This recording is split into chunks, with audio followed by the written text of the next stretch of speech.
Meu nome é Marcos Silva. Hoje tenho 41 anos, mas a história que vou contar para vocês começou quando eu tinha apenas 15. Era 1998 e eu morava com minha família no conjunto habitacional Santa Etelvina, aqui em Cidade Tiradentes, zona leste de São Paulo. Para quem não conhece, é o maior conjunto habitacional da América Latina e também um dos lugares mais esquecidos por Deus que já existiu. Nosso apartamento era o 204 do bloco 15, 46 metros quadrados que abrigavam 4 pessoas e uma montanha de sonhos que nunca se realizaram. O cheiro de mofo grudava nas paredes descascadas do nosso apartamento como uma segunda pele. A umidade subia do chão de cimento sempre gelado, e no inverno aquilo virava uma geladeira que nem cobertores conseguiam esquentar. Minha mãe, Dona Conceição, passava os dias lavando roupa para fora, as mãos sempre vermelhas e rachadas de tanto sabão em pó barato. O som da televisão da vizinhança atravessava as paredes finas como papel. Era sempre o programa da Xuxa ou as Chiquititas do SBT ecoando pelos corredores apertados do prédio. Quando olhava pela janela do quarto que dividia com minha irmã Sofia, só via mais blocos cinzentos se espalhando até o horizonte, com varais cheios de roupas desbotadas tremulando no vento como bandeiras da pobreza. Meu pai, seu Antônio, era um homem quebrado desde que a Volkswagen fechou as portas para 3.000 funcionários no final de 97. Ele ficava sentado na beirada da cama, olhando para o chão, mexendo e remexendo uma carteira vazia entre os dedos calejados. Às vezes eu escutava ele chorando baixinho no banheiro, pensando que ninguém ouvia por causa do barulho do chuveiro elétrico que vivia queimado. Não tínhamos dinheiro nem para trocar a resistência. Banho era sempre gelado, correndo contra o tempo, antes que a pele virasse gelo. O desemprego tinha virado uma epidemia no nosso bairro, e meu pai carregava aquela vergonha nos ombros como se fosse culpa dele o país estar desmoronando. Sofia tinha apenas 8 anos, mas já entendia que éramos pobres. Ela nunca pedia nada. Nem boneca, nem doce, nem aqueles tênis coloridos que via na televisão. Ficava brincando com pedaços de madeira que eu catava na rua, fingindo que eram móveis para uma casinha de boneca imaginária. Sua risada era a única coisa que ainda trazia alegria para aquele apartamento apertado e sem esperança. Quando chegava da escola com o uniforme todo rasgado, ela não reclamava. Apenas pedia para a mãe costurar mais um remendo por cima dos outros que já existiam. Era uma criança velha demais para a idade, forçada a crescer rápido demais por uma realidade que não escolheu. Nossa família sobrevivia com R$150 por mês que minha mãe conseguia lavando roupa. Eu sabia exatamente quanto era porque ajudava ela a contar as moedas em cima da mesa da cozinha toda sexta-feira. Comprávamos o arroz e feijão mais barato do mercadinho do seu João, aquele que vinha com bichinhos e pedras misturadas. Quando não tinha dinheiro nem para isso, eu e Sofia íamos até o restaurante da Dona Maria, do outro lado da avenida, esperar ela jogar os restos de comida no lixo. Não era mendigar, era sobreviver. O gosto azedo da comida estragada ainda lembra na minha boca quando penso naqueles dias. Durante as tardes, eu ficava sentado no chão frio do quarto, olhando a televisão pequena em preto e branco que meu pai tinha comprado, usado antes da crise chegar. Sonhava em ter um Walkman amarelo da Sony igualzinho ao que aparecia nas propagandas do Fantástico. Imaginava como seria colocar aqueles fones de ouvido e escutar música de verdade, sem os chiados e interferências do rádio velho que tínhamos em casa. Fechava os olhos e fingia que estava em outro lugar. Qualquer lugar que não fosse aquele apartamento que mais parecia uma prisão de concreto e desespero. As brigas dos vizinhos atravessavam as paredes como se não existissem. Dona Marlene do 203 vivia gritando com o marido bêbado, e o som dos tapas e dos pratos quebrando chegava até nós com uma clareza assustadora. As crianças chorando, os cachorros latindo, o barulho dos ônibus quebrados da linha 3740 passando na rua. Tudo isso formava a trilha sonora da nossa miséria. Minha mãe fingia não ouvir. Continuava lavando roupa e cantarolando baixinho aquelas músicas antigas que ela gostava. Mas eu via nos olhos dela que cada grito da vizinha era como um soco no estômago. Sofia começou a tossir no meio de junho, quando o frio chegou com força e a umidade do apartamento ficou ainda mais insuportável. No começo, minha mãe achou que era só uma gripinha boba, daquelas que passam sozinhas com chá de limão e mel. Mas a tosse foi piorando, dia após dia, noite após noite. Ela acordava no meio da madrugada tossindo tanto que o corpinho pequeno balançava inteiro. Quando começou a sair sangue, minha mãe entrou em desespero. Pegou Sofia no colo e saiu correndo descalça para o hospital de Cidade Tiradentes, que estava em obras desde 1995 e funcionava só pela metade. A fila do hospital dava volta no quarteirão. Gente desesperada esperando horas e horas por um atendimento que às vezes nem chegava. Sofia ficava no colo da minha mãe, cada vez mais fraca, cada vez mais pálida. Os dias passavam e ela piorava. A pneumonia tomando conta dos pulmõezinhos que não conseguiam mais respirar direito. O médico disse que precisava internar, mas não tinha vaga. Disse que era para esperar, sempre esperar. Enquanto isso, minha irmãzinha definhava como uma florzinha sem água, e eu não podia fazer nada além de assistir. Naquele domingo, 13 de junho de 1998, eu estava na sala assistindo o Domingo Legal do Gugu, quando escutei minha mãe gritar. Foi um grito que cortou minha alma ao meio. Um grito que até hoje ecoa nos meus pesadelos. Corri para o quarto e vi Sofia no colo dela, pequena e imóvel como um passarinho que caiu do ninho.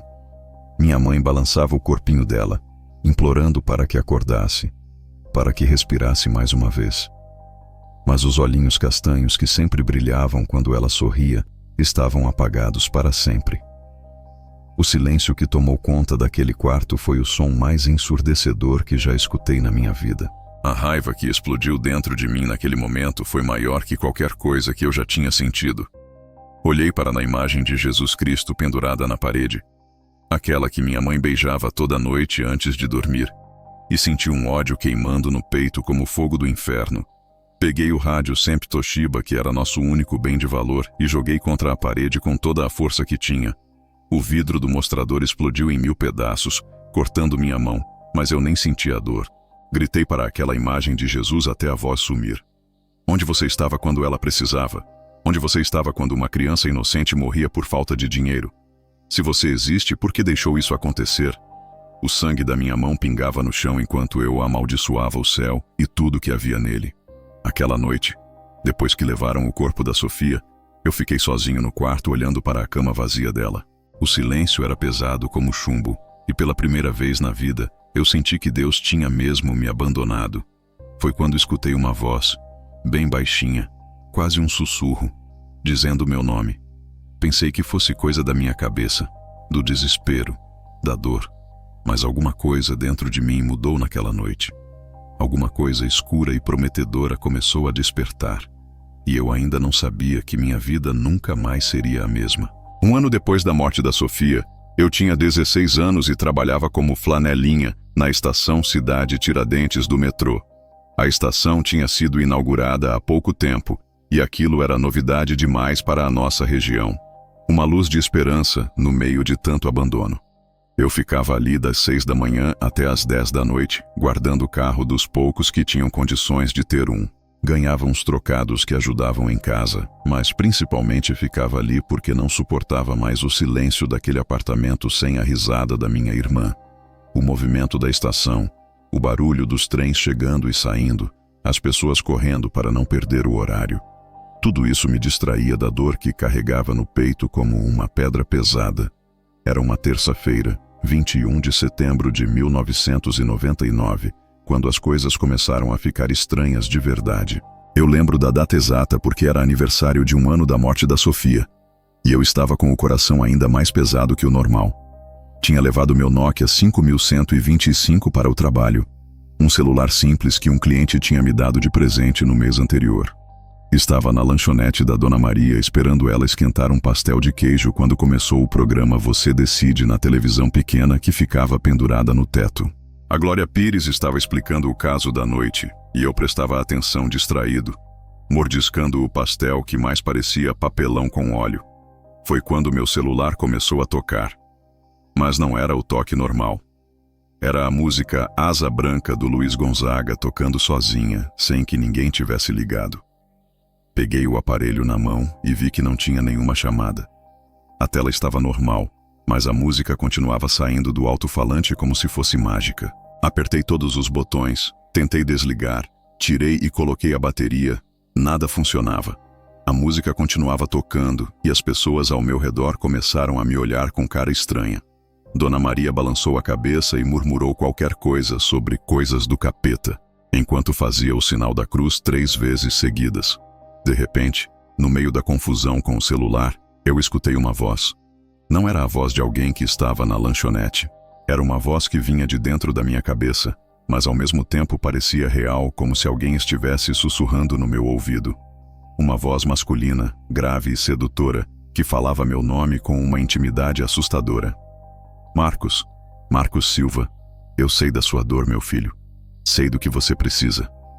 Meu corpo inteiro gelou, um suor frio desceu pelas costas, e minhas mãos começaram a tremer tanto que quase derrubei o celular no chão. Olhei ao redor procurando de onde vinha aquela voz, mas as pessoas continuavam conversando normalmente, como se nada estivesse acontecendo. A voz continuou falando, e cada palavra parecia penetrar fundo na minha alma ferida.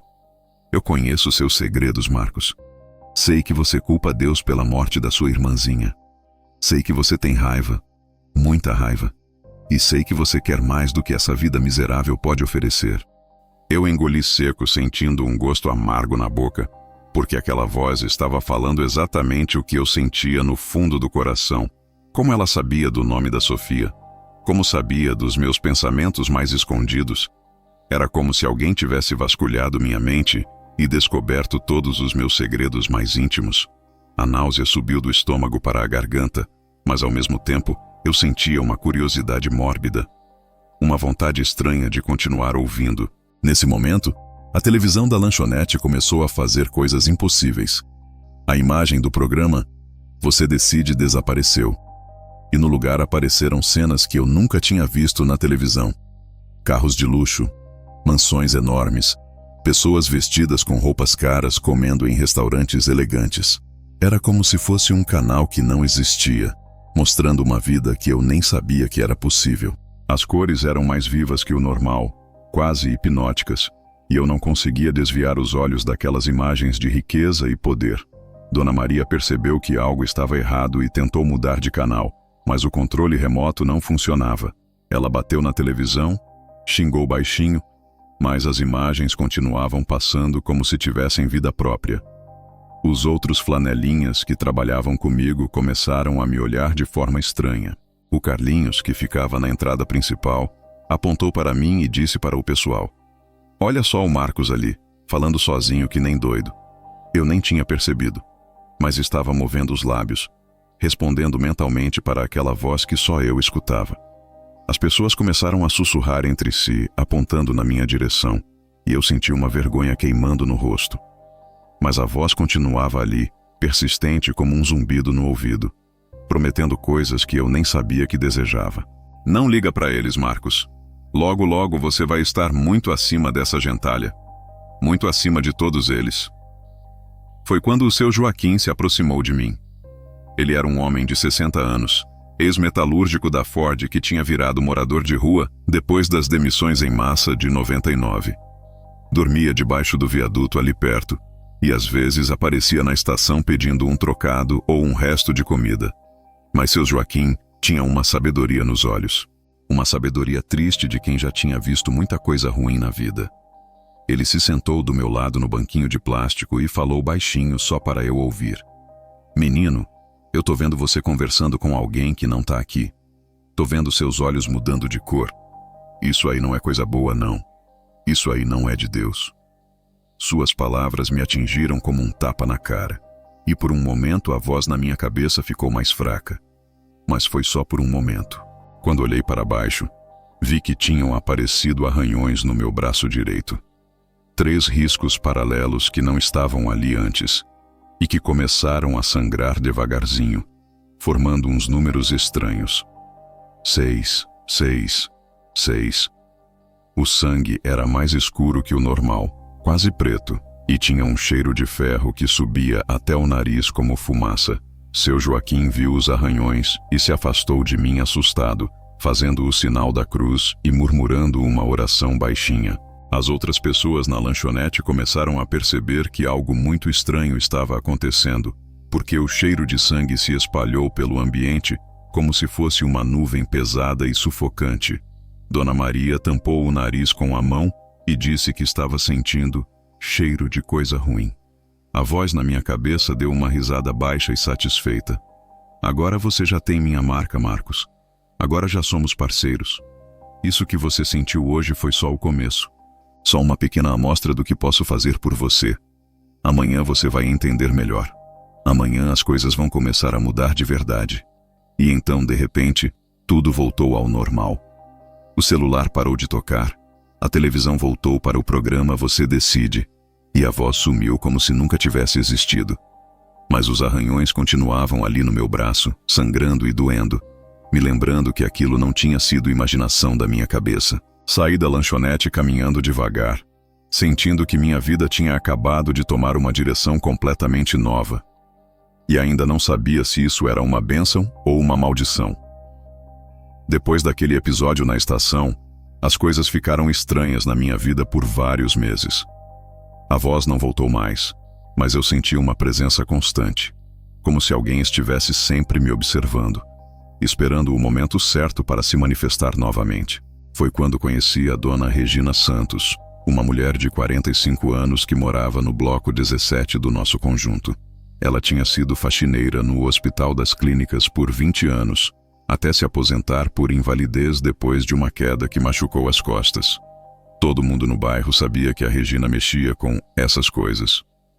Macumba, trabalhos, simpatias para resolver problemas que a medicina e a religião não conseguiam curar. Minha mãe sempre me proibiu de conversar com ela. Dizia que era coisa do demônio. Mas eu estava desesperado demais para ligar para proibições.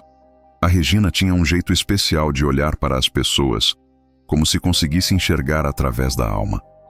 Ela me parou um dia na escadaria do prédio e disse que podia sentir uma energia muito forte ao meu redor. Falou que eu tinha um dom especial, que as entidades estavam interessadas em mim, e que se eu quisesse mudar minha vida de uma vez por todas, ela podia me ajudar. Seus olhos eram castanhos escuros, quase pretos, e quando ela falava parecia que hipnotizava a gente. A voz dela era baixa e rouca de tanto cigarro, mas tinha uma autoridade que fazia qualquer um parar para escutar. Contei para ela sobre a voz que tinha ouvido, sobre os arranhões que apareceram do nada, e ela apenas sorriu como se já soubesse de tudo.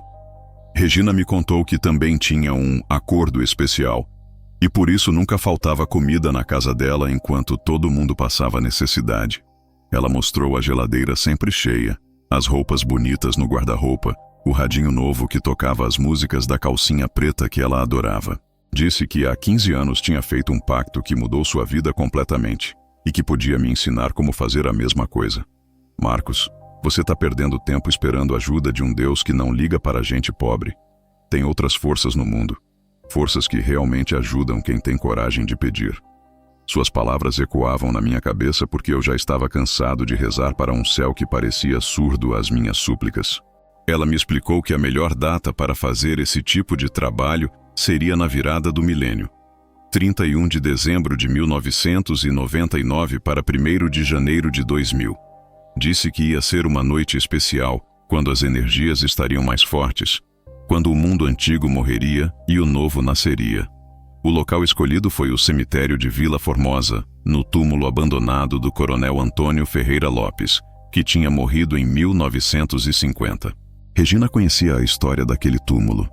Dizia que o coronel tinha sido um homem muito poderoso em vida, que dominava fazendas inteiras e controlava a vida de centenas de pessoas. Os mortos poderosos nunca descansam de verdade, Marcos. Eles ficam ali esperando alguém corajoso o suficiente para fazer negócio com eles. Chegamos ao cemitério às 11h30 da noite.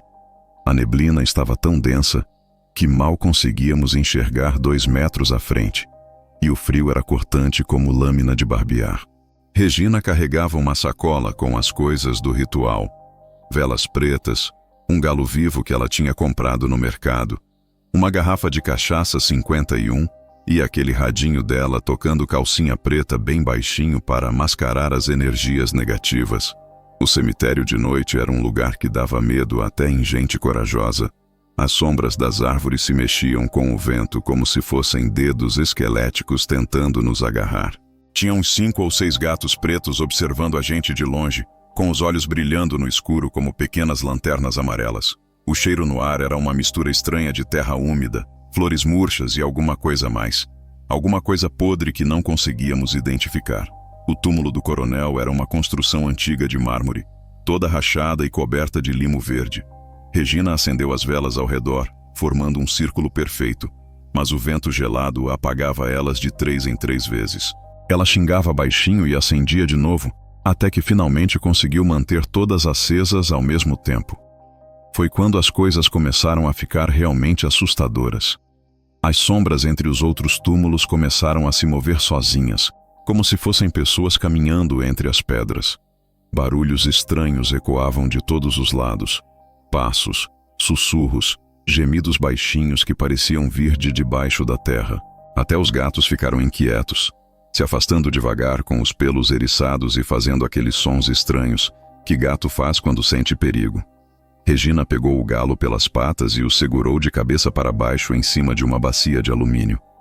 O bicho se debatia desesperado, batendo as asas e tentando fugir, mas ela segurava firme com uma força que não parecia normal para uma mulher da idade dela. Quando cortou o pescoço do animal com uma faca enferrujada, o sangue jorrou quente e escuro na bacia, misturado com penas e uns gritos horríveis que cortavam o silêncio da noite. O cheiro do sangue fresco se espalhou pelo ar como uma nuvem pesada, e eu senti o estômago revirar. Regina misturou o sangue com cachaça e me obrigou a beber. O gosto era horrível, metálico e amargo, e desceu queimando a garganta como fogo líquido. Agora você precisa escrever seu nome com seu próprio sangue, Marcos. É assim que o pacto é selado. Ela me deu a faca ainda suja do sangue do galo, e eu cortei a palma da mão direita, fazendo uma linha profunda que doeu mais do que qualquer dor que eu já tinha sentido. O sangue escorreu pelos dedos, pingando no chão de terra do cemitério, e eu usei o dedo indicador para escrever meu nome completo numa pedra lisa que Regina tinha colocado ao lado do túmulo. Enquanto eu escrevia, os fogos de artifício da virada do milênio começaram a explodir lá longe na Avenida Paulista, mas o som chegava até nós distorcido e assombrado, como se fossem gritos de pessoas em agonia. A lua, que estava cheia, de repente ficou vermelha como sangue, e o vento parou completamente. Um silêncio pesado e sufocante tomou conta do cemitério inteiro. Regina sorriu satisfeita e disse que o trabalho tinha dado certo. Foram exatamente às 0h00 do dia 1º de janeiro de 2000 quando algo aconteceu que eu nunca vou esquecer. Regina estava guardando as coisas na sacola quando de repente parou no meio do movimento, com os olhos arregalados olhando para alguma coisa atrás de mim. Quando me virei para ver o que era, só tive tempo de ver uma sombra enorme se movendo entre a neblina. Uma forma que parecia humana, mas muito maior que qualquer pessoa normal. Regina começou a andar para trás, tropeçando nas próprias pernas, com uma expressão de terror que eu nunca tinha visto no rosto de ninguém. Marcos, eu não sabia que ele ia vir pessoalmente. E então ela simplesmente desapareceu na neblina, como se tivesse sido engolida pela escuridão. Gritei o nome dela várias vezes, procurei por todo o cemitério, mas não encontrei nem sombra. Era como se ela tivesse evaporado no ar. No dia seguinte, quando voltei ao conjunto habitacional, os vizinhos me contaram que tinham encontrado as roupas da Regina queimadas no quintal da casa dela.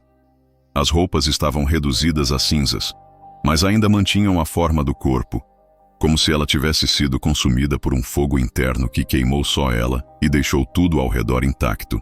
O cheiro de enxofre estava tão forte no ar que os bombeiros acharam que tinha sido vazamento de gás, mas não encontraram nenhum vestígio de explosão ou incêndio. A Regina tinha simplesmente desaparecido da face da terra, e eu sabia que de alguma forma aquele ritual tinha funcionado. Mas tinha funcionado de um jeito muito mais perigoso do que qualquer um de nós imaginava. Nos dias seguintes, eu começaria a entender exatamente com quem tinha feito negócio naquela noite maldita. Depois do desaparecimento da Regina, passei meses inteiros esperando que alguma coisa acontecesse na minha vida. O ritual no cemitério tinha mexido com energias que eu não entendia. mas os dias continuavam iguais. A mesma pobreza, o mesmo desespero, a mesma sensação de que Deus tinha me esquecido para sempre. Era 2001. O governo do Fernando Henrique estava enfrentando uma crise brava. O dólar tinha disparado para R$ 2,80 e a situação na periferia estava ainda pior que antes.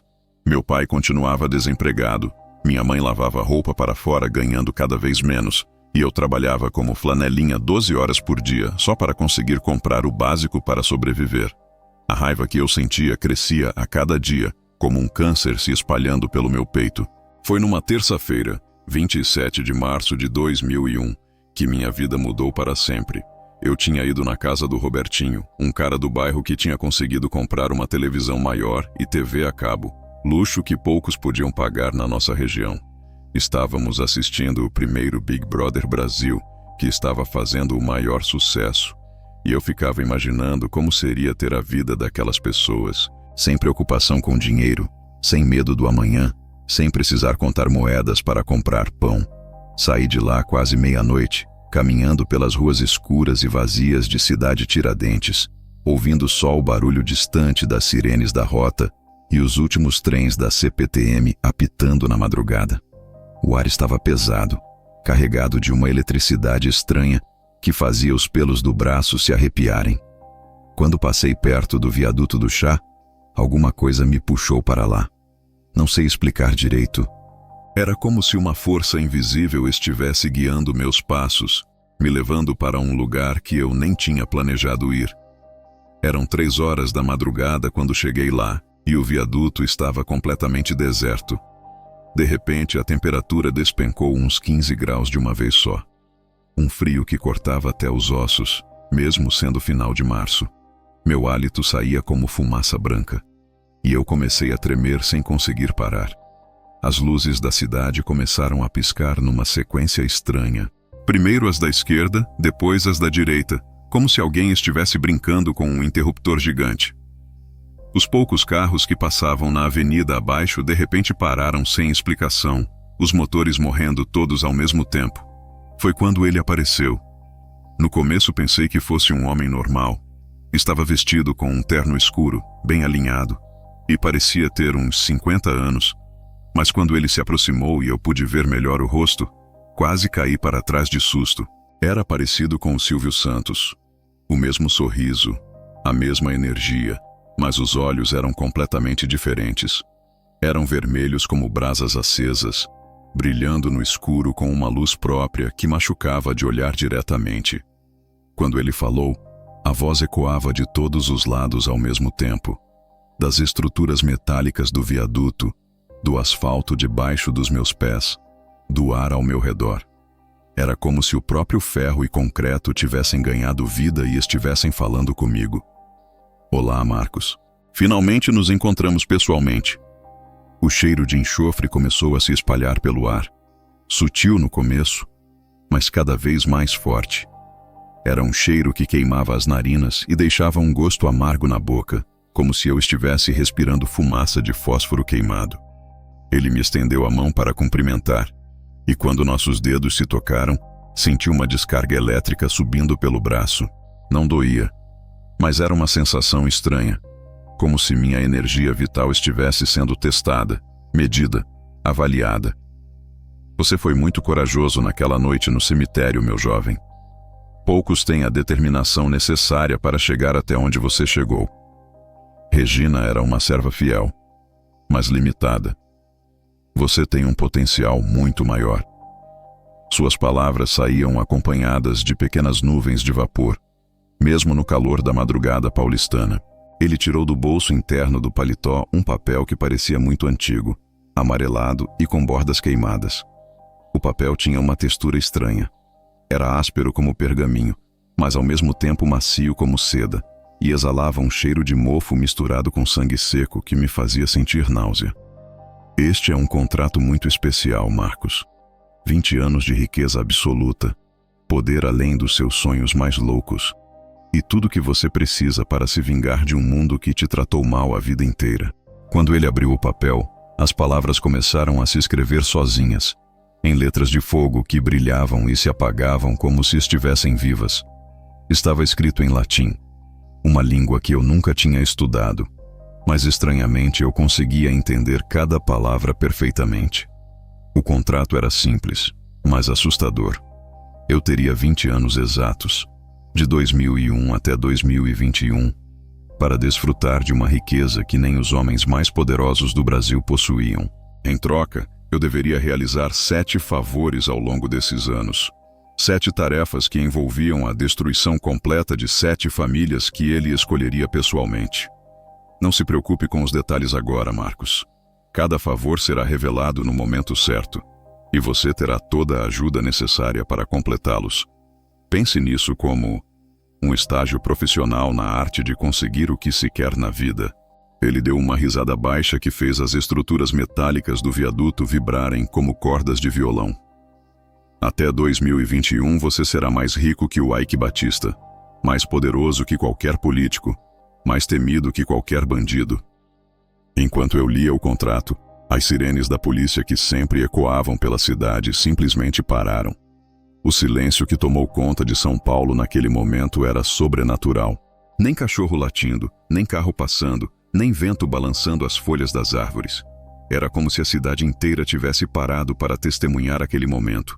Ele me entregou uma caneta que era pesada como ouro maciço e tinha uma ponta que parecia ser feita de osso humano. Assine com seu nome completo, Marcos Silva, e sua vida de miséria acabará para sempre. Assine, e amanhã mesmo você começará a ver os primeiros sinais da mudança. Minha mão tremia tanto que quase não conseguia segurar a caneta, mas a raiva que eu sentia por Deus, pela vida, pela injustiça de ter nascido pobre, era maior que qualquer medo. Assinei o contrato com letras tremidas, e no exato momento que terminei de escrever meu sobrenome, um raio vermelho cortou o céu sem nuvens, seguido de um trovão que fez os vidros dos prédios ao redor tremerem. O papel pegou fogo sozinho, se desfazendo em cinzas que voaram para o alto como se fossem sugadas por uma força invisível. Ele sorriu satisfeito, mostrando dentes que brilhavam como pérolas, mas que tinham alguma coisa errada. Eram pontiagudos demais, afiados demais para serem humanos. Muito bem, Marcos. Agora somos sócios. Nos próximos dias você vai receber instruções sobre seu primeiro favor. E lembre-se, cada família que você destruir te levará um passo mais perto da riqueza dos seus sonhos. Ele se virou para ir embora, mas antes de desaparecer completamente na fumaça preta que começou a envolvê-lo, disse uma última coisa que gelou meu sangue. Só não se esqueça de que todo contrato tem letra miúda, e você só vai descobrir qual é a sua no final dos 20 anos. 2 anos se passaram desde que assinei aquele contrato maldito, e até então nada de extraordinário tinha acontecido na minha vida. Continuava trabalhando como flanelinha, morando no mesmo apartamento apertado, vendo minha mãe definhar lavando roupa para os outros. Comecei a achar que tinha sido tudo imaginação. Um delírio de um garoto desesperado que queria tanto sair da pobreza que criou fantasias na própria cabeça. Até que em janeiro de 2003, logo no começo do governo Lula, aquela voz familiar voltou a sussurrar no meu ouvido durante o sono. Chegou a hora do primeiro favor, Marcos. Hora de você provar que realmente quer uma vida melhor. Quando acordei, sabia exatamente qual era a minha primeira missão e o nome da primeira família que eu deveria destruir. Daniel Costa. Um homem que eu conhecia há anos e que nunca tinha me feito mal algum. Daniel era um homem de 42 anos, evangélico fervoroso da Igreja Universal do Reino de Deus, casado com Carla e pai de 2 filhos, João de 12 anos e Maria de 9. Ele tinha uma Kombi amarela 1982 que usava para fazer transporte escolar das crianças do bairro. Era um homem honesto, trabalhador, que sempre tratou todo mundo com respeito e gentileza. Nos domingos, eu via ele saindo para a igreja com a família toda arrumadinha, e às vezes ele me cumprimentava na rua com um sorriso sincero, perguntando como estava minha mãe. Daniel até tinha ajudado nossa família algumas vezes. Quando meu pai ficou doente, ele se ofereceu para levar ele de graça ao hospital. Era exatamente o tipo de pessoa que não merecia o que ia acontecer. A voz me explicou detalhadamente o que eu deveria fazer. Durante uma blitz da polícia militar na via Anchieta, eu deveria plantar uma pedra de crack na Kombi do Daniel. A voz me disse onde conseguir a droga, como escondê-la sem ser visto, e até mesmo qual seria o horário exato que ele passaria por aquela estrada. Era como se essa entidade soubesse de tudo. Conhecesse os horários, as rotas, os hábitos de todas as pessoas. No dia 23 de março de 2003, uma segunda-feira chuvosa, eu executei o plano perfeitamente. Coloquei a pedra de crack embaixo do banco do motorista, bem escondidinha, enquanto a Kombi estava estacionada na porta da escola onde Daniel buscava as crianças. Meu coração batia tão forte que eu achava que todo mundo podia escutar. 2 horas depois, a polícia militar encontrou a droga durante uma batida de rotina. Vi tudo de longe.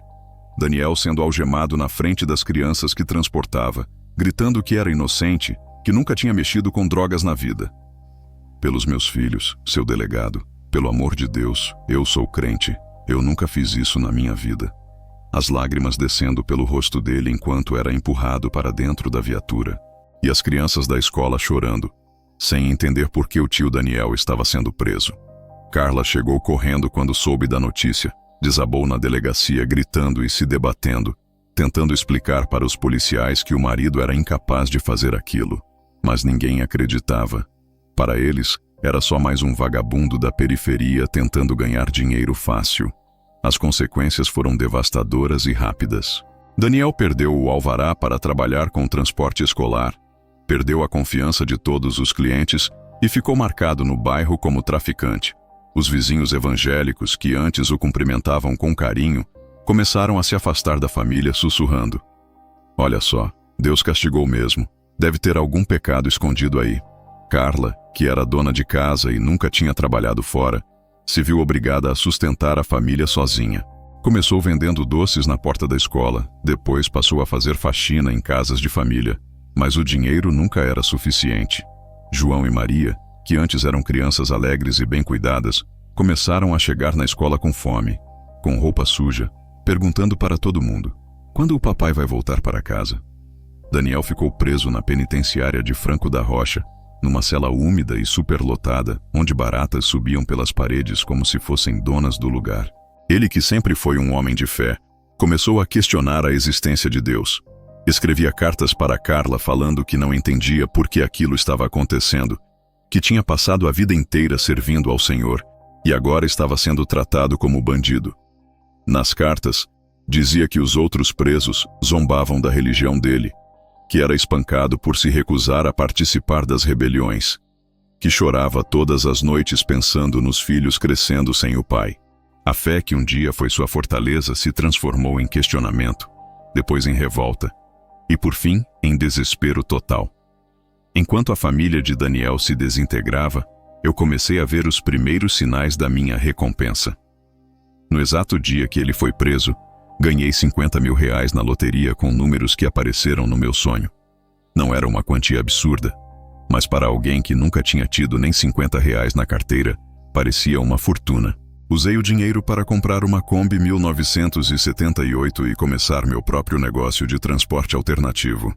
Era irônico, estava assumindo exatamente o lugar que Daniel tinha perdido, transportando as mesmas crianças que ele levava antes. E o pior de tudo é que eu sentia um prazer estranho vendo o desespero da família. Era como se cada lágrima da Carla fosse um degrau na minha escalada para fora da pobreza. 6 meses depois da prisão do Daniel, Carla não aguentou mais a pressão e acabou se prostituindo para conseguir pagar o aluguel e comprar comida para os filhos. A mulher que antes era respeitada na igreja, que cantava no coral aos domingos, agora ficava na esquina da rua à noite esperando clientes. João e Maria foram parar na Fundação Estadual do Bem-Estar do Menor, aqueles abrigos que mais pareciam prisões para crianças abandonadas. Eu via eles às vezes na rua, magrinhos e sujos, catando latinha para vender e conseguir alguns trocados. Maria, que antes sorria para todo mundo, agora tinha um olhar vazio de quem perdeu a inocência cedo demais. E João começou a se juntar com os meninos que cheiravam cola debaixo do viaduto. Com o dinheiro que ia ganhando, consegui comprar micro-ônibus maiores e formar uma pequena frota. Criei a empresa Aviação Santa Etelvina e aluguei um galpão na estrada do Iguatemi, perto da fábrica da Coca-Cola. Era a época do boom do transporte alternativo, antes das regulamentações do prefeito Kassab, e eu estava surfando na onda no momento certo. Troquei meu Motorola T7 Invision TI por um BlackBerry, meu relógio Casio por um Rolex Submariner. Cada upgrade na minha vida material era pago com as lágrimas e o sofrimento da família que eu tinha destruído. E a parte mais assustadora é que eu não sentia remorso. Pelo contrário, sentia que finalmente estava recebendo o que merecia depois de anos de humilhação e pobreza. 3 anos depois, em 2006, Daniel foi solto por bom comportamento, mas era outro homem. A prisão tinha quebrado o que restava da sua fé e da sua dignidade. Ele voltou para um bairro onde ninguém acreditava na sua inocência, para uma esposa que tinha se perdido na prostituição e para filhos que mal se lembravam dele. Tentou reconstruir a vida, mas era impossível. Nenhuma escola queria contratar um ex-presidiário, nenhum banco dava crédito, nenhum vizinho confiava. Vi ele algumas vezes andando pelas ruas como um fantasma, magro e curvado, olhando para o chão como se carregasse o peso do mundo nas costas. E eu, dirigindo minha Kombi nova, passava por ele fingindo não reconhecer. O homem cuja vida eu tinha destruído para conseguir minha primeira vitória sobre a pobreza. Mas aquilo era só o começo. Eu ainda não sabia que tinha mais 6 famílias para aniquilar antes de conseguir a riqueza prometida. 4 anos depois da destruição da família do Daniel, minha empresa de transporte já tinha crescido bastante, mas eu ainda não estava satisfeito. Era 2007. O Brasil vivia o boom do mercado imobiliário, e em todo lugar se falava do programa Minha Casa Minha Vida que estava para sair do papel.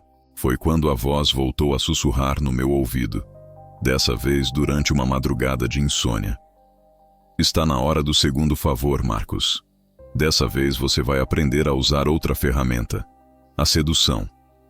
Tem uma mulher chamada Luciana Mendes que está atrapalhando seus negócios, mesmo sem você saber ainda. E realmente havia. Luciana era dona da construtora Mendes, uma empresa pequena, mas sólida que se especializava em habitação popular. Ela estava disputando as mesmas licitações que eu pretendia conquistar quando decidi se expandir para o ramo da construção civil. Luciana Mendes tinha 38 anos, era uma mulher bonita de um jeito discreto e elegante, casada há 15 anos com o pastor Rogério da Assembleia de Deus do bairro. Eles tinham 3 filhos, Gustavo de 14, Priscila de 12 e o caçulinha Pedro, de apenas 6 anos. Luciana era conhecida na região como uma empresária íntegra e religiosa, que sempre pagava os funcionários em dia e nunca se envolveu em esquemas de corrupção para ganhar licitações.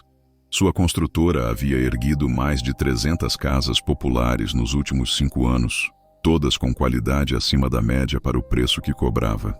Era uma mulher respeitada tanto no meio empresarial quanto na igreja, e por isso mesmo representava uma ameaça para meus planos de dominar o mercado de construção habitacional na Zona Leste. O primeiro encontro aconteceu durante um evento empresarial no Buffet Torres, no Tatuapé, em setembro de 2007. Era uma festa de lançamento de um novo empreendimento imobiliário, e a atração principal era um show do cantor Leonardo. Eu estava lá não tanto pelo show, mas para fazer contatos e estudar a concorrência. Luciana estava sentada numa mesa próxima ao palco, acompanhada do marido pastor e de alguns casais da igreja. Usava um vestido azul marinho simples, mas elegante, e ria de um jeito sincero das piadas que o pessoal da mesa contava. Quando nossos olhares se cruzaram pela primeira vez, senti uma estranha sensação de poder, como se alguma força estivesse me empurrando na direção dela. Era o momento que a entidade tinha preparado para mim.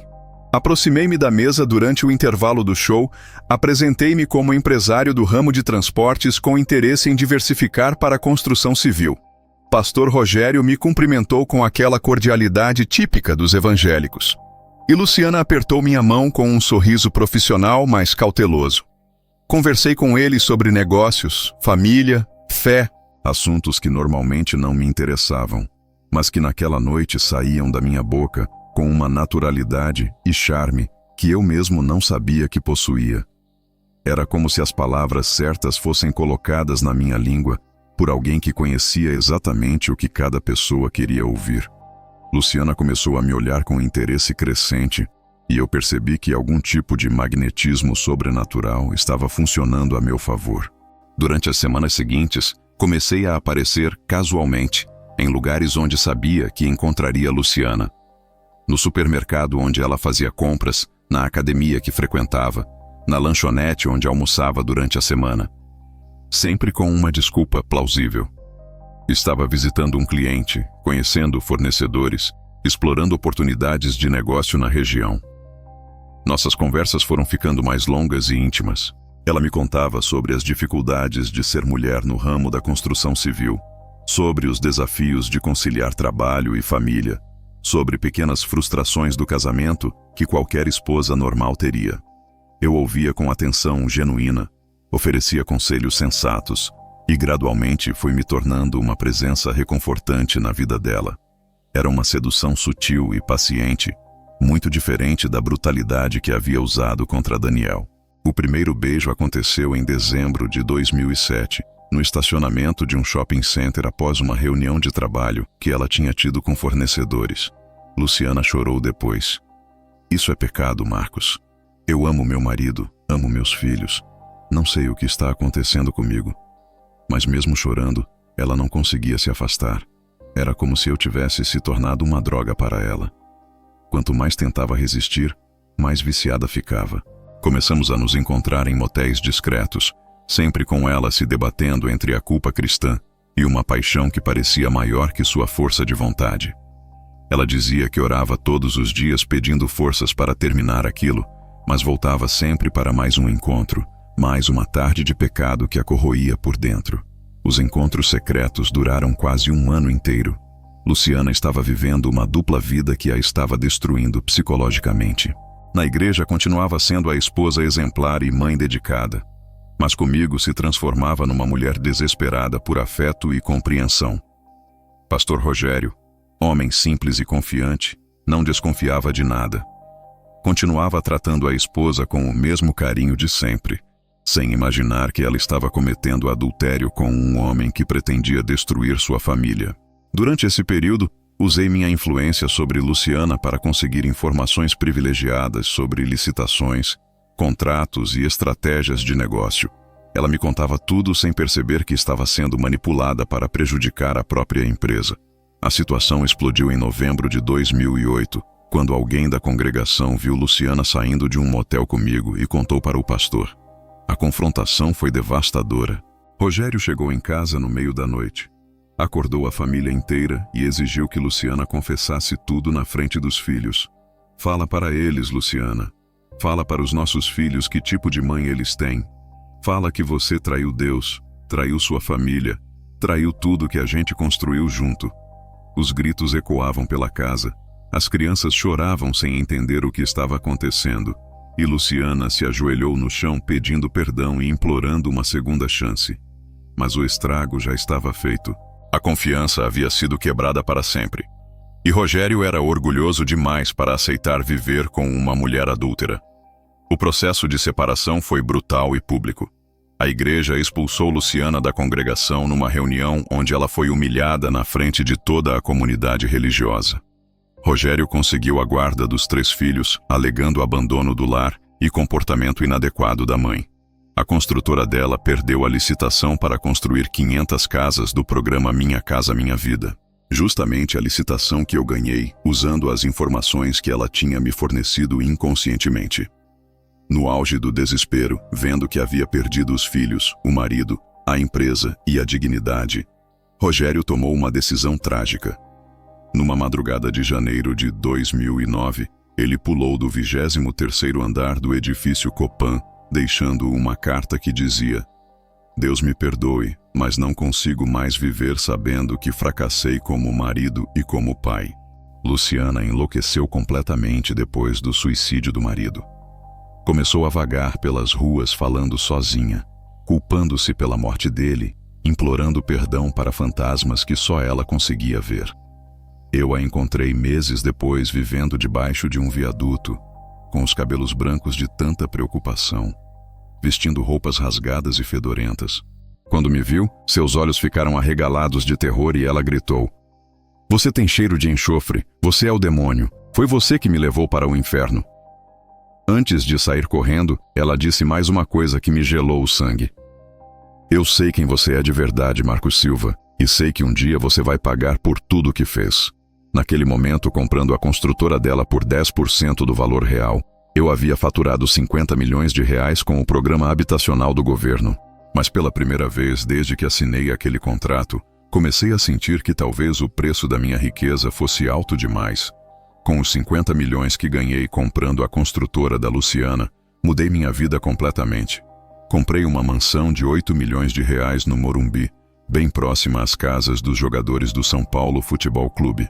Era uma casa com 6 suítes, piscina aquecida, quadra de tênis, garagem para 12 carros e um jardim que mais parecia parque. Pela primeira vez na vida, eu tinha tudo o que sempre sonhei. Mas foi exatamente quando consegui a riqueza material que as manifestações sobrenaturais começaram a aparecer de verdade. Era como se meu sucesso tivesse despertado forças que antes dormiam, esperando o momento certo para se revelarem. No começo, eram coisas pequenas e sutis. Copos que se moviam sozinhos na cozinha, portas que se abriam no meio da noite, luzes que piscavam sem explicação. Pensei que fosse problema na instalação elétrica ou algum defeito da casa nova, mas as manifestações foram escalando gradualmente, ficando cada vez mais impossíveis de ignorar. Os móveis pesados da sala de estar começaram a levitar alguns centímetros do chão, principalmente durante o final da tarde, quando o sol se punha e a casa ficava meio escura. As televisões Samsung de 60 polegadas que eu tinha espalhadas pela casa faziam coisas inexplicáveis. Durante o Jornal Nacional, de repente apareciam faces demoníacas sobrepostas à imagem do William Bonner. Rostos distorcidos que gritavam em silêncio e desapareciam em poucos segundos. Era sempre tão rápido que eu chegava a duvidar do que tinha visto, mas acontecia toda noite, sempre no mesmo horário. Os elevadores da casa tinham 3 andares, mas às vezes paravam num 20º andar que não existia. As portas se abriam para um vazio negro e gelado, de onde vinha um cheiro forte de enxofre. As empregadas que eu contratava nunca ficavam mais de 2 semanas.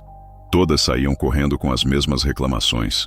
Diziam que viam crianças queimadas, brincando na piscina durante a madrugada, sombras de gente morta caminhando pelos corredores, vozes de bebês chorando que vinham das paredes. Dona Conceição, uma senhora de 60 anos que eu tinha contratado para ser governanta, me procurou tremendo numa segunda-feira de manhã. Seu Marcos, ontem à noite eu estava assistindo a Fina Estampa na cozinha quando vi uma menina pequena sentada na sua frente. Ela estava toda queimada, com a pele derretendo, e perguntou por você. Disse que era sua irmã e que estava com saudades. Quando ela descreveu a menina, meu sangue gelou. Era exatamente como a Sofia, minha irmãzinha que tinha morrido de pneumonia anos atrás. Mesmo com todo o dinheiro do mundo, eu não conseguia dormir direito. Toda noite, por volta das 3 da manhã, meu iPhone 5S começava a gravar vídeos sozinho. No dia seguinte, quando ia ver as gravações, encontrava imagens perturbadoras. Eu mesmo dormindo, mas com sombras estranhas se movendo ao redor da cama. Figuras encapuzadas que se inclinavam sobre mim como se estivessem sussurrando coisas no meu ouvido. O mais assustador é que quando enviava as mensagens pelo WhatsApp, o aplicativo mandava textos que eu não tinha escrito, frases em latim, versículos bíblicos invertidos, números que formavam datas de mortes futuras. Era como se meu celular tivesse sido possuído por alguma entidade que queria se comunicar através da tecnologia. Foi nessa época que procurei ajuda religiosa pela primeira vez. O padre Antônio, da paróquia São Francisco de Assis em Cidade Tiradentes, era um homem corajoso que não tinha medo de enfrentar casos difíceis. Quando expliquei a situação para ele, ele veio até a mansão numa sexta-feira à noite, trazendo água benta, crucifixos e uma Bíblia antiga que pertencia à igreja há mais de 100 anos. O exorcismo começou normalmente. Ele rezou, aspergiu água benta pelos cômodos, leu salmos em voz alta. Mas quando chegou no quarto principal, onde eu dormia, as coisas saíram de controle. Padre Antônio foi literalmente levitado a 3 metros do chão e jogado contra a parede com uma força brutal que quebrou 3 costelas dele. Ele saiu da casa gemendo de dor e me disse: "Meu filho, o que está dentro desta casa é muito mais poderoso que qualquer oração que eu conheça." Minha vida social também estava sendo afetada. Dirigia uma Porsche Cayenne preta que era meu orgulho. Frequentava a boate Lions na Vila Olímpia, onde a elite paulistana se divertia ouvindo sertanejo universitário no auge de Jorge e Mateus. Mas mesmo nesse ambiente de luxo e ostentação, coisas estranhas aconteciam ao meu redor. Durante festas na minha mansão, os animais de estimação dos convidados morriam instantaneamente quando se aproximavam de mim. Cachorros, gatos, até pássaros caíam mortos na piscina sem nenhuma explicação. Os convidados começaram a perceber que havia algo muito errado. As plantas do jardim murchavam onde eu pisava. O gelo das bebidas derretia rapidamente quando eu segurava os copos, e algumas pessoas sensíveis diziam sentir tontura e náusea quando ficavam perto de mim por muito tempo. O espelho do meu quarto de vestir mostrava coisas que não deveriam existir. No começo, meu reflexo aparecia normal, mas com olhos completamente pretos, como se fossem duas esferas de carvão no lugar das pupilas. Com o passar dos meses, a transformação foi ficando mais dramática. Minha pele no espelho tinha uma cor acinzentada, como se estivesse morta há dias, e às vezes apareciam chifres pequenos crescendo na minha testa. O mais aterrorizante aconteceu em dezembro de 2013. Olhei no espelho durante uma manhã ensolarada e não vi reflexo nenhum. Estava ali parado na frente do vidro, mas a imagem que deveria aparecer simplesmente não existia. Era como se eu estivesse me tornando um vampiro, ou algo ainda pior, uma criatura que havia perdido completamente sua humanidade. As manifestações se intensificaram tanto que comecei a evitar ficar sozinho na mansão. Contratei seguranças para fazer rondas durante a noite. Instalei câmeras de segurança em todos os cômodos. Mandei benzer a casa por 3 religiões diferentes. Nada funcionava. Os seguranças pediam demissão depois de verem vultos caminhando pelos jardins. As câmeras gravavam apenas estática quando algo sobrenatural acontecia, e os benzimentos só pioravam a situação. Foi quando percebi que não eram forças externas invadindo minha casa. Era alguma coisa dentro de mim que estava crescendo, se alimentando da minha riqueza e do sofrimento que eu havia causado. Cada família que destruí tinha deixado uma marca na minha alma. E essas marcas estavam se manifestando fisicamente no mundo real. Apesar de todo o terror que vivia dentro de casa, minha sede de poder só aumentava. Expandir meus negócios virou uma obsessão. Comprei mais empresas, ganhei mais licitações, acumulei mais dinheiro. Era como se quanto mais rico ficava, mais viciado ficava na sensação de controlar a vida das pessoas. Mas ao mesmo tempo, sentia que estava perdendo alguma coisa essencial. A capacidade de sentir alegria genuína, de ter empatia pelos outros, de experimentar qualquer emoção que não fosse ganância ou raiva.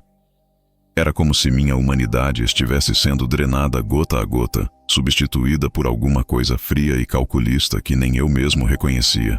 Todas as noites, antes de tentar dormir, ouvia aquela voz familiar sussurrando: "Ainda faltam 5 famílias, Marcos. 5 famílias e você terá tudo que sempre quis. Mas lembre-se, cada escolha tem consequências que vão além do que seus olhos podem ver." No início de 2014, quando o Brasil se preparava para receber a Copa do Mundo, baixei um aplicativo que tinha acabado de chegar ao país: o Tinder.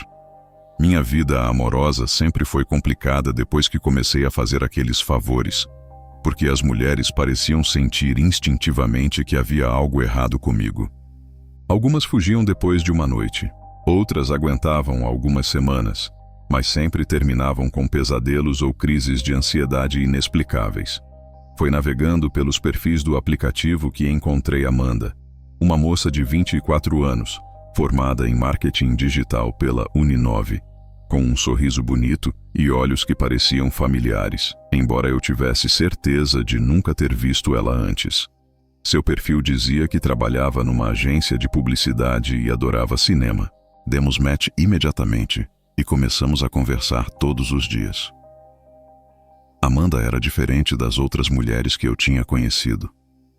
Tinha uma personalidade forte, opiniões próprias, e não se impressionava facilmente com meu dinheiro ou meu estilo de vida ostentoso. Quando contei que tinha empresas e morava no Morumbi, ela riu e disse: "Legal, Mas isso não me diz nada sobre quem você realmente é. Era inteligente e engraçada, e pela primeira vez em anos eu senti que estava conversando com alguém de igual para igual. Não com uma pessoa que estava interessada apenas na minha conta bancária. Trocávamos mensagens até altas horas. Falávamos sobre filmes, política, sonhos para o futuro. Ela tinha planos de abrir a própria agência digital, queria viajar pelo mundo, sonhava em fazer trabalhos sociais para comunidades carentes. Era como se uma luz tivesse acendido numa parte da minha alma que eu achava que estava morta para sempre. Nosso primeiro encontro foi no Shopping Vila Lobos, numa tarde de sábado do mês de maio. Fomos assistir ao filme Malévola da Disney, e ela insistiu em dividir a conta da pipoca e do refrigerante. Não gosto de dever favor para ninguém, disse rindo. Durante o filme, percebi que ela chorou nas partes tristes e riu genuinamente nas cenas engraçadas. Era uma pessoa real, autêntica, muito diferente do mundo artificial de pessoas interesseiras que eu frequentava. Depois do cinema, caminhamos pelo shopping, conversando sobre tudo e nada, e quando a levei até o metrô, ela me deu um beijo no rosto e disse: "Foi um dia perfeito, Marcos. Faz tempo que não me sinto tão relaxada." Naquele momento senti uma pontada de algo que eu não experimentava há anos. Remorso.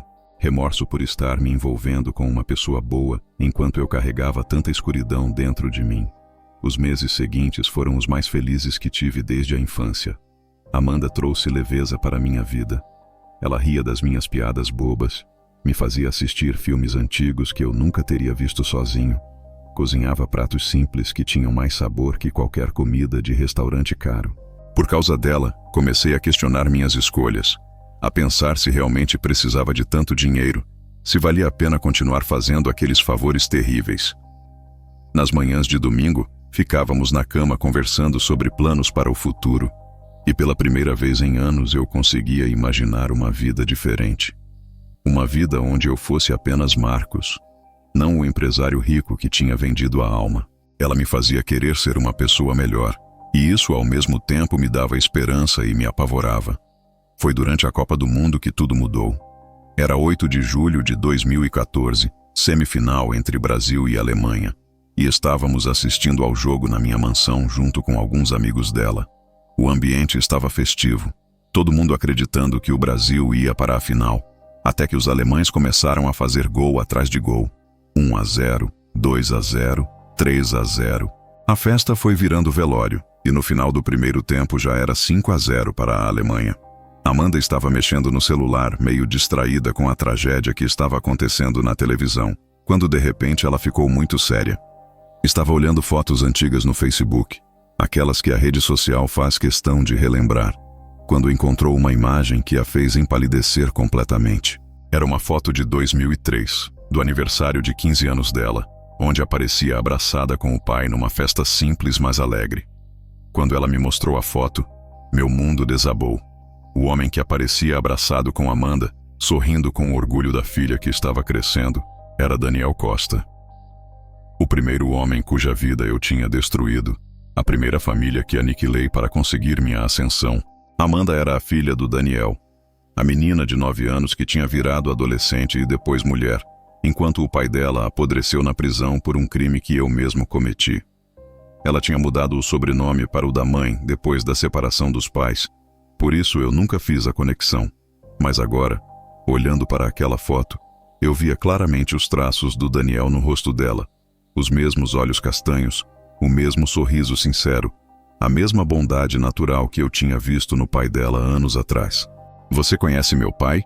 Ela perguntou com a voz trêmula, ainda sem entender a dimensão do que estava descobrindo. Tentei disfarçar, inventar uma desculpa qualquer, mas ela era inteligente demais para ser enganada. Começou a me fazer perguntas diretas. Onde eu o conhecia? Quando foi a última vez que conversamos? Por que eu estava parecendo tão nervoso? Enquanto ela falava, senti uma transformação acontecendo dentro de mim. Não era tristeza ou arrependimento que estava crescendo no meu peito, mas uma satisfação sádica e perversa. Era como se o demônio que vivia dentro de mim estivesse saboreando aquele momento de revelação, se alimentando da dor que estava prestes a causar. Pela primeira vez em meses, a voz sussurrou no meu ouvido. "Muito bem, Marcos. Agora você vai entender por que escolhi exatamente essa garota para se apaixonar por você." A verdade saiu aos poucos, como pus saindo de uma ferida infectada. Contei para Amanda como conheci o pai dela, como ele era um homem bom que transportava crianças na escola, como eu tinha plantado drogas na Kombi dele para conseguir meu primeiro contrato de sucesso. Quanto mais eu falava, mais ela chorava. Não era só tristeza, era horror. Horror de descobrir que tinha se apaixonado pelo homem que destruiu sua família, que causou o alcoolismo da mãe, que indiretamente foi responsável por ela e o irmão terem crescido sem pai durante os anos mais importantes da adolescência. Você fez isso com a gente, com a nossa família. A voz dela saía engasgada entre soluços. Meu pai tentou se matar 2 vezes na prisão. Minha mãe virou alcoólatra. Eu e meu irmão passamos fome porque ninguém queria dar emprego para a família de traficante. No exato momento que terminei de contar tudo, percebi que alguma coisa havia mudado definitivamente dentro de mim. Em vez de sentir remorso ou culpa, eu estava sentindo um prazer doentio vendo Amanda sofrer. Era como se todos os meses de felicidade genuína que vivi com ela tivessem sido apenas preparação para esse momento de dor máxima. Quando ela tentou sair da casa correndo, eu a segurei pelo braço e disse: "Agora você entende, Amanda. Sua família sempre foi um obstáculo no meu caminho. Vocês eram pobres, ingênuos, acreditavam em Deus e na bondade das pessoas. Eu apenas mostrei para vocês como o mundo realmente funciona." As palavras saíam da minha boca, mas era como se outra pessoa estivesse falando. Alguém frio, calculista, completamente desprovido de humanidade. Amanda me olhou com uma mistura de terror e pena que eu nunca vou esquecer. "Você não é mais humano, Marcos. Não sei o que aconteceu com você, mas olhando nos seus olhos agora, eu vejo que não sobrou nada da pessoa que eu pensei que conhecia." Ela tentou ir embora mais uma vez, mas eu não deixei. Alguma força estranha tinha tomado conta de mim, e eu queria prolongar aquele momento de sofrimento dela o máximo possível. Foi quando Amanda fez algo que me chocou completamente. Pegou uma faca da cozinha e apontou para o próprio pescoço. "Se você não me deixar sair, eu me mato aqui mesmo. Prefiro morrer a viver, sabendo que me apaixonei pelo demônio que destruiu minha família." Naquele momento, olhando para a lâmina encostada na garganta dela, eu senti o primeiro lampejo de humanidade em anos. E finalmente comecei a entender o monstro que eu tinha me tornado. Depois do episódio com Amanda, minha vida virou um inferno literal. O Brasil estava passando pela pior crise econômica da história recente. O dólar tinha disparado para R$4, mas paradoxalmente meus negócios só cresciam. Era como se quanto mais o país afundava, mais eu prosperava alimentando-me do caos. Tinha 15 empresas espalhadas por São Paulo, incluindo um aplicativo de transporte que competia diretamente com o Uber. Mas nada disso me trazia paz. As manifestações sobrenaturais tinham se intensificado tanto que eu não conseguia mais viver normalmente. Toda vez que tentava postar alguma coisa no Instagram Stories, as imagens se apagavam sozinhas ou eram substituídas por fotos de pessoas mortas que eu nunca tinha visto. Era como se as redes sociais tivessem sido invadidas pela mesma força que controlava minha vida, me lembrando constantemente de que eu não tinha mais controle sobre nada. Foi quando decidi procurar ajuda espiritual de todas as religiões possíveis. A primeira foi Mãe Conceição, uma umbandista famosa na região que até aparecia no programa Casos de Família, do SBT. Ela era uma mulher negra de 55 anos, com mais de 30 anos trabalhando com entidades, e tinha a reputação de resolver casos que outros pais de santo não conseguiam. Quando cheguei no terreiro dela numa sexta-feira à noite, o ambiente estava carregado. Velas acesas, defumador queimando, atabaques tocando ritmos que faziam meu peito vibrar. Mãe Conceição me olhou nos olhos e disse: "Meu filho, você tá com uma carga pesada demais. Nunca vi nada parecido em tantos anos de trabalho." Mas quando ela tentou incorporar Exu para quebrar minha demanda, as entidades que desceram começaram a gritar em línguas estranhas. O terreiro inteiro tremeu como se fosse terremoto, e ela foi possuída por uma força que a fez falar coisas horríveis sobre minha família morta. 3 dias depois do trabalho na Umbanda, o irmão da Mãe Conceição morreu num acidente de moto que ninguém conseguiu explicar.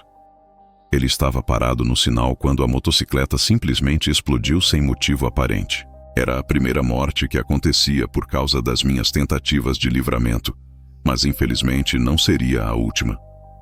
Partiu para o meio evangélico e procurei o pastor Josué, da Igreja Mundial do Poder de Deus, que tinha um programa de televisão na Rede Bandeirantes e era conhecido por fazer milagres durante as transmissões ao vivo. Quando expliquei meu caso para ele, pastor Josué decidiu fazer uma vigília de 7 dias transmitida pela TV, pedindo para a congregação inteira jejuar e orar pela minha libertação. Mas na terceira noite da vigília, durante a transmissão ao vivo, todas as Bíblias da igreja pegaram fogo ao mesmo tempo. As câmeras explodiram numa sequência de estouros que pareciam fogos de artifício, e o pastor ficou 3 horas falando em línguas numa linguagem que os especialistas depois disseram não ser de origem humana.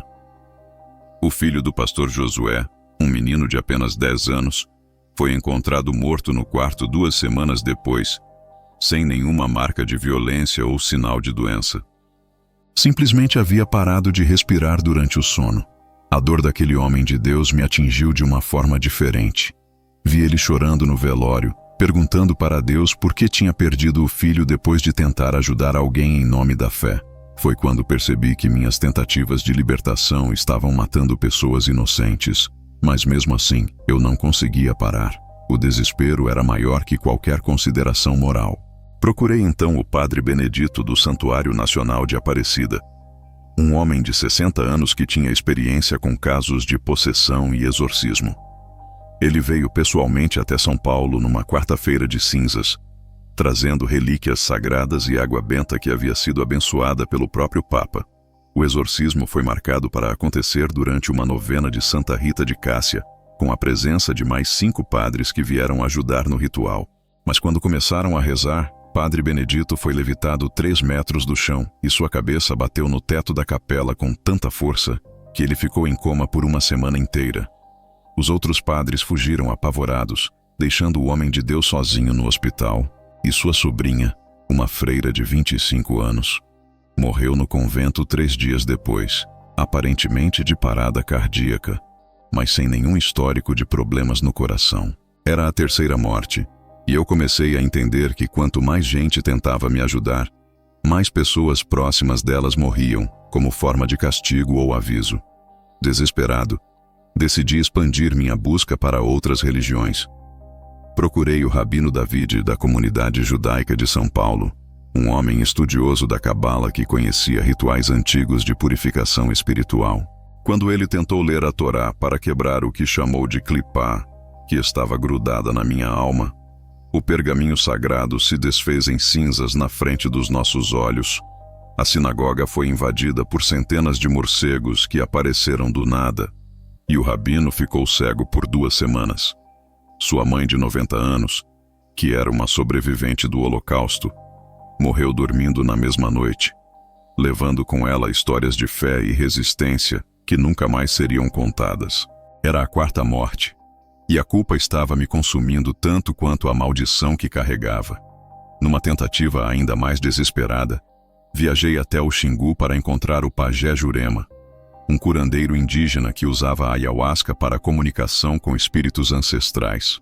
O ritual aconteceu numa noite de lua nova, no meio da floresta, com toda a tribo participando da cerimônia de cura. Mas quando bebi o chá sagrado, a ayahuasca se transformou em sangue na minha boca. Os espíritos ancestrais fugiram gritando como se tivessem visto o próprio demônio, e o pajé entrou num transe tão profundo que não conseguiu mais voltar.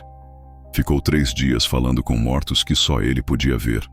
A filha dele, uma índia jovem que estava grávida de gêmeos, perdeu os bebês no mesmo dia, e o pajé me expulsou da aldeia dizendo que eu trazia a morte de 2 pernas para qualquer lugar que pisava.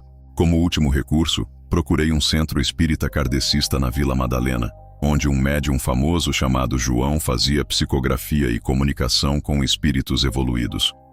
Durante a sessão, que acontecia numa quinta-feira à noite com mais 20 pessoas participando, a mesa começou a girar violentamente sozinha.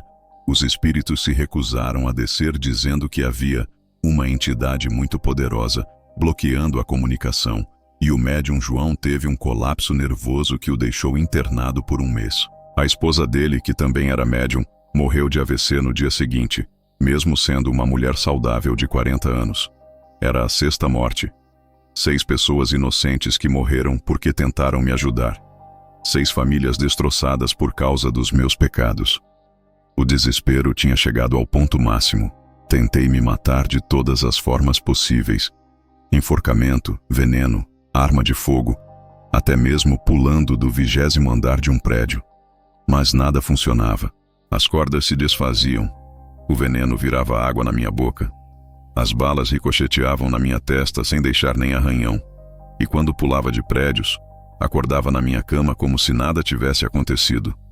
Era como se eu estivesse condenado a viver até o final do contrato, carregando o peso de todas as mortes que causei. Meus aplicativos financeiros mostravam saldo zero durante alguns segundos, mas depois voltavam a mostrar os milhões que eu tinha acumulado. Era como se até o dinheiro estivesse debochando de mim, lembrando que eu estava preso numa gaiola dourada da qual não conseguia escapar. Foi numa madrugada de dezembro de 2018, quando estava sozinho na mansão ouvindo o barulho da chuva contra as janelas, que a voz voltou a sussurrar no meu ouvido pela primeira vez em meses. 23 mortos, Marcos. 23 pessoas que morreram por sua causa. 7 dos seus favores originais, mais 16 que morreram tentando te salvar. Faltam apenas 3 anos para o final do nosso contrato, e você ainda não entendeu a verdadeira natureza do acordo que assinou. A voz deu uma risada baixa e cruel. Quer saber qual é a letra miúda que você não leu naquela noite no viaduto do chá? Quer descobrir qual é o preço real da sua riqueza? Continue tentando se livrar de mim. Cada tentativa apenas confirma que você é meu para sempre. E, naquele momento, olhando para o reflexo da janela onde não conseguia mais ver minha própria imagem, percebi que talvez já fosse tarde demais para qualquer tipo de salvação. O ano de 2019 chegou como uma tempestade de mudanças no Brasil e no mundo. Jair Bolsonaro havia assumido a presidência prometendo transformar o país. As redes sociais estavam dominando completamente a vida das pessoas, e eu sentia que alguma coisa estava diferente no ar, como se o próprio universo estivesse se preparando para algum evento grandioso. Meus negócios continuavam prosperando de forma sobrenatural, mas a culpa pelas 23 mortes estava me corroendo por dentro como ácido. Não conseguia mais dormir, não sentia prazer em comer, e até mesmo o dinheiro tinha perdido completamente o significado. Era como se eu estivesse vivendo numa bolha de vidro, observando a vida acontecer ao meu redor sem conseguir participar de verdade. Foi nesse estado de desespero total que ouvi falar da irmã Dulce, uma freira de 78 anos que trabalhava na pastoral da criança em Heliópolis e tinha a reputação de conseguir milagres onde todos os outros falhavam. Irmã Dulce era diferente de todas as pessoas religiosas que eu tinha procurado antes. Enquanto os outros me recebiam com pompa e circunstância, fazendo rituais elaborados e prometendo soluções rápidas, ela simplesmente me convidou para tomar um café preto numa xícara de alumínio amassada. Era uma mulher pequena e franzina, com cabelos grisalhos escondidos debaixo do véu, mas seus olhos castanhos tinham uma profundidade que parecia atravessar minha alma e enxergar todos os meus segredos. Filho, eu já sei quem você é e o que você fez. Não precisa me contar sua história.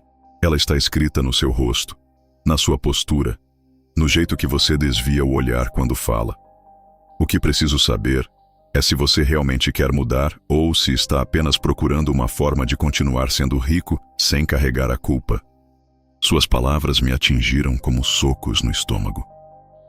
Diferente dos outros, Irmã Dulce não prometeu me livrar da maldição através de rituais ou orações especiais. Em vez disso, ela me convidou para acompanhar o trabalho dela na comunidade.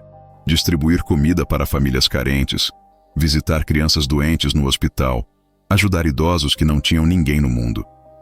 Se você realmente quer se libertar do mal que carrega, precisa começar a plantar o bem. Não adianta tentar cortar a árvore venenosa. Você precisa plantar uma árvore boa do lado dela e deixar que a luz vença a escuridão. Durante semanas, resistiu a essa proposta.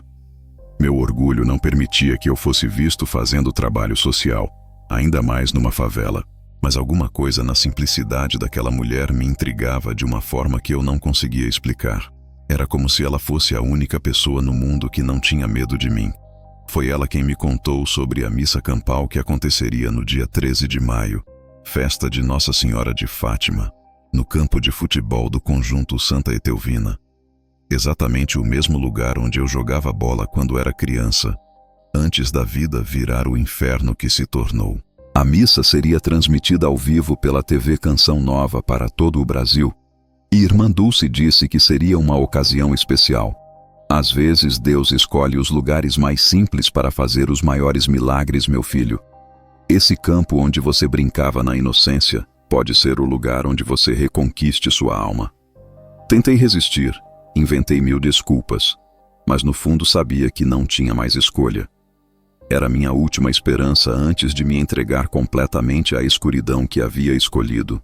O dia 13 de maio de 2019 amanheceu nublado e frio, com um vento gelado que cortava a pele como navalha. Cheguei ao campo de futebol dirigindo minha Porsche, completamente deslocado no meio daquela multidão de pessoas simples que tinham vindo a pé ou de ônibus. Eram mais de 5.000 pessoas espremidas naquele espaço pequeno, famílias inteiras com crianças no colo, idosos apoiados em bengalas, jovens que cantavam hinos religiosos com uma fé que eu não sentia há décadas. O altar estava montado bem no centro do campo, decorado com flores brancas, e uma imagem gigante de Nossa Senhora de Fátima que parecia me olhar diretamente nos olhos. As câmeras da TV Canção Nova estavam posicionadas estrategicamente para capturar todos os ângulos da celebração, e eu me escondi no fundo da multidão, esperando que ninguém me reconhecesse. Durante a maior parte da missa, nada de extraordinário aconteceu. O padre celebrou normalmente. O coro cantou as músicas tradicionais e as pessoas rezaram com aquela devoção típica dos católicos simples. Mas quando chegou a hora da bênção final, Irmã Dulce subiu ao altar e pegou o microfone. Irmãos e irmãs, há alguém aqui hoje que precisa de uma graça muito especial. Alguém que carrega um peso tão grande que nem consegue mais olhar para o céu. Jesus me disse para chamá-lo aqui na frente, porque chegou a hora da libertação. E meu coração disparou quando percebi que ela estava falando comigo. De alguma forma, no meio de 5.000 pessoas, ela sabia exatamente onde eu estava. Tentei me esconder ainda mais, mas a multidão começou a se abrir naturalmente, criando um caminho direto do fundo do campo até o altar. Caminhei em direção ao altar como se estivesse hipnotizado, sentindo os olhares de 5.000 pessoas fixos em mim. Cada passo parecia durar uma eternidade, e com cada metro que me aproximava do altar, sentia uma pressão crescente no peito, como se alguma força estivesse tentando me impedir de chegar lá. Quando finalmente cheguei na frente da Irmã Dulce, ela simplesmente estendeu a mão direita e tocou minha testa com a palma aberta. Foi nesse exato momento que minha vida mudou para sempre. Senti uma descarga elétrica percorrer todo o meu corpo. Uma luz branca explodiu atrás dos meus olhos. E, de repente, eu estava vendo Jesus Cristo crucificado como se estivesse realmente lá, no Calvário, 2000 anos atrás. Mas não era apenas uma visão. Eu sentia fisicamente a dor dos cravos nas minhas mãos e pés. Sentia o peso da cruz nas minhas costas. Sentia cada gota de sangue escorrendo pelo meu rosto. A voz que eu escutei não era mais aquela voz sedutora e maligna que me acompanhou por anos. Era uma voz cheia de amor e compaixão, mas ao mesmo tempo firme como rocha. Marcos, meu filho, eu permiti que você passasse por tudo isso para aprender uma lição que não podia ser ensinada de outra forma. A pobreza não é maldição, a riqueza não é bênção, e o sofrimento não é abandono. Tudo o que aconteceu na sua vida foi para que você entendesse que a verdadeira riqueza está na capacidade de amar e ser amado, de perdoar e ser perdoado. Enquanto Jesus falava, senti todas as marcas do mal sendo arrancadas da minha alma, como se fossem espinhos que finalmente estavam sendo retirados. As 23 mortes que eu havia causado, todas elas foram consequência da minha própria maldade se espalhando pelo mundo, não de poderes sobrenaturais. O diabo que assinou aquele contrato comigo era, na verdade, a personificação da minha própria ganância, raiva e sede de vingança amplificadas até se tornarem uma força destrutiva. Durante a visão, que durou apenas alguns segundos, mas pareceu uma eternidade, Jesus me mostrou algo que mudou completamente minha compreensão sobre tudo o que havia acontecido. As 23 pessoas que morreram por minha causa não estavam realmente mortas. Estavam esperando numa dimensão paralela, sofrendo pelas consequências dos meus pecados, mas prontas para serem libertadas através do perdão divino. O poder que você sempre teve, Marcos, não era o poder de destruir. Era o poder de escolher entre o bem e o mal. Cada escolha que você fez ecoou pelo universo, criando ondas de sofrimento ou de alegria. Agora você tem a chance de fazer a escolha final, distribuir toda a sua riqueza material e dedicar o resto da vida a reparar o mal que causou. Quando a visão terminou e abri os olhos, vi que não estava mais sozinho no altar. Daniel, Carla, os filhos João e Maria, Luciana, pastor Rogério e todas as outras pessoas que morreram por minha causa estavam ali, sorrindo e me estendendo as mãos em sinal de perdão. O milagre que aconteceu naquele campo de futebol foi filmado pelas câmeras da TV Canção Nova e transmitido ao vivo para milhões de brasileiros. No exato momento que Irmã Dulce tocou minha testa, as 23 pessoas que haviam morrido apareceram fisicamente ao meu lado, ressuscitadas pelo poder do perdão divino. A multidão explodiu em gritos de alegria e choro de emoção. As câmeras captaram tudo, e os repórteres não conseguiam explicar cientificamente o que estava acontecendo. Mas para mim, a explicação era simples. Deus tinha usado minha história de maldade para mostrar ao mundo que nenhum pecado é grande demais para ser perdoado. Nenhuma alma está perdida demais para ser salva. Naquele mesmo dia, assinei documentos transferindo todos os meus 200 milhões de reais para um instituto que criei em nome da minha irmã Sofia, dedicado a ajudar famílias carentes da zona leste de São Paulo. 3 meses depois, me casei com Amanda numa cerimônia simples na mesma igreja onde Daniel tinha se casado anos antes, e voltei a morar no apartamento 204 do bloco 15, onde tudo começou. Hoje sou pastor da comunidade onde cresci, e a cada domingo que prego, lembro para as pessoas que a verdadeira riqueza não está no que você tem, mas no quanto você é capaz de dar. Deus nunca me abandonou. Eu é que o havia abandonado. Mas no final, o amor sempre vence a escuridão.